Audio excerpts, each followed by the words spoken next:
નમસ્કાર દોસ્તો હું છું ડૉક્ટર દાફડા, ભાવનગર. દોસ્તો, મારે વાતો કરવી છે આ દેશના એ સ્વાતંત્ર્ય સંગ્રામની. એ સ્વાતંત્ર્ય સંગ્રામમાં અનેક નરબંકાઓએ હસતા હસતા પોતાના જીવનું સમર્પણ કર્યું છે.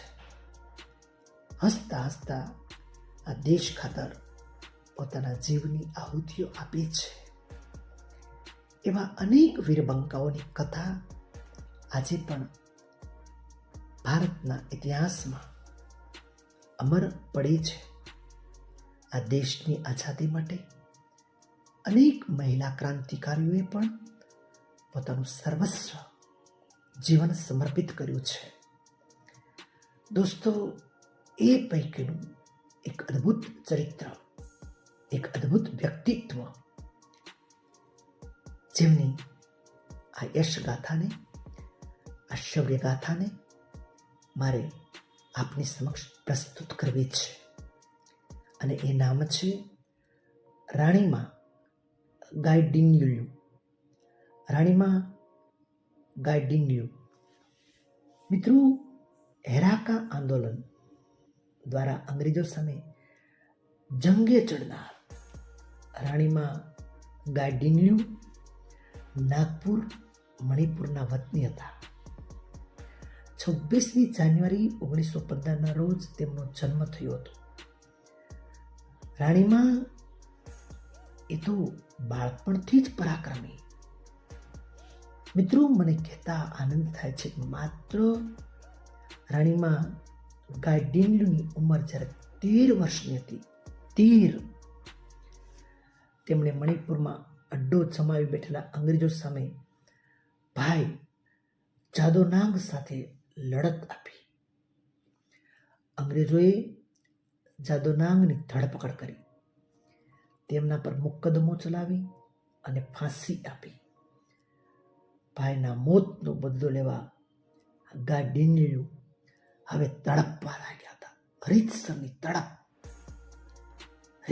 તડપ, બદલાની ભાવના તેમનામાં જ્વાળામુખી બની ચૂકી હતી.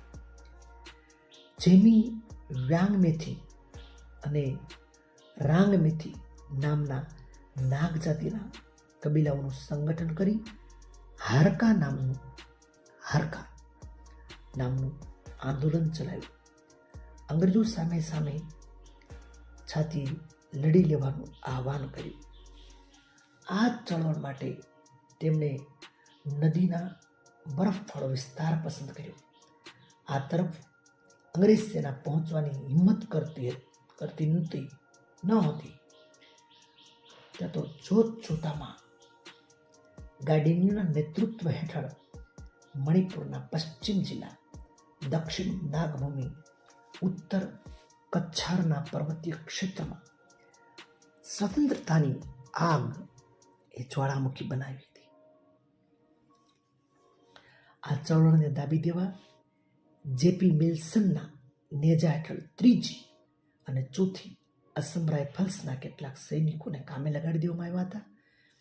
મહત્વના વિસ્તારોમાં ઠેર ઠેર થાણા ઊભા કરી દેવામાં આવ્યા હતા.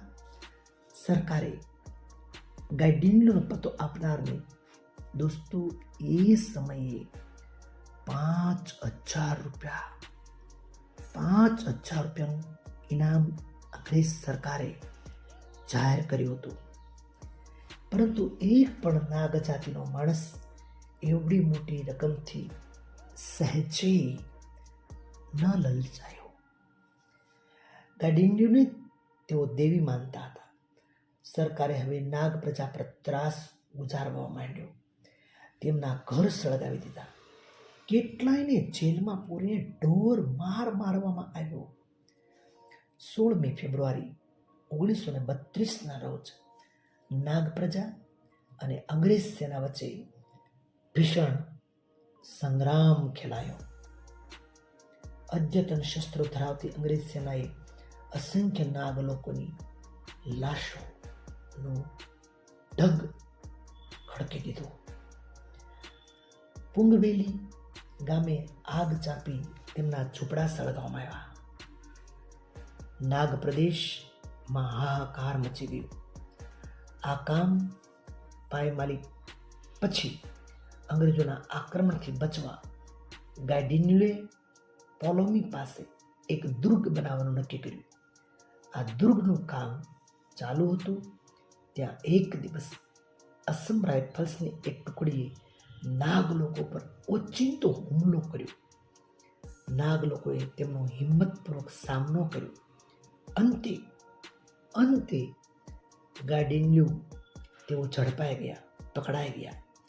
તેમના પર કેસ ચલાવી આજીવન કારાવાસની સજા સાંભળવામાં આવી. મિત્રો માત્ર 18 વર્ષ તેઓએ જેલમાં વિતાવ્યા. માત્ર 18 વર્ષ એટલા માટે કે આવો લાંબો ગાળો વિતાવ્યા છતાં જ્યારે છૂટી જાય છે ત્યારે ફરી પાછો દેશ પ્રેમ તેઓને બાધિત રહે છે. દેશ સ્વતંત્ર થયો અને ત્યાર પછી તેમને મુક્તિ મળી. વર્ષો પછી તેઓ મણિપુર પાછા ફર્યા. સ્વતંત્ર ભારતમાં તેમણે નાગ જાતિના વિકાસ માટે પોતાનું યોગદાન અવિરત રાખ્યું. 18 વર્ષ જે વ્યક્તિ જેલમાં રહી છે તેમ છતાં તેના આ કાર્યમાં સહેજ પણ ઉણપ આવી નથી. નાગ જાતિને હિન્દુ ધર્મનો અંશ ગણાવી તેમણે મિશનરી ધર્મનો વિરોધ કર્યો. દોસ્તો 1982માં તેમને પદ્મભૂષણથી સન્માનિત કરવામાં આવ્યા. 1983માં તેમને વિવેકાનંદ સેવા પુરસ્કાર પણ પ્રાપ્ત થયો. 17 ફેબ્રુઆરી 1993ના રોજ 78 વર્ષની ઉંમરે આ બહાદુર મહિલાનું અવસાન થાય છે. પરંતુ તેમની વાત, તેમનો ઇતિહાસ આજે પણ ભારતના આઝાદીના ચોપડામાં, ભારતના સ્વાતંત્ર્ય સંગ્રામના એ ઇતિહાસમાં આજે પણ સુવર્ણ અક્ષરે તેમની આ શૌર્યગાથા લખાયેલી પડી છે. ધન્ય છે આ નારીને, ધન્ય છે તેના દેશને. ભારત માતા કી જય.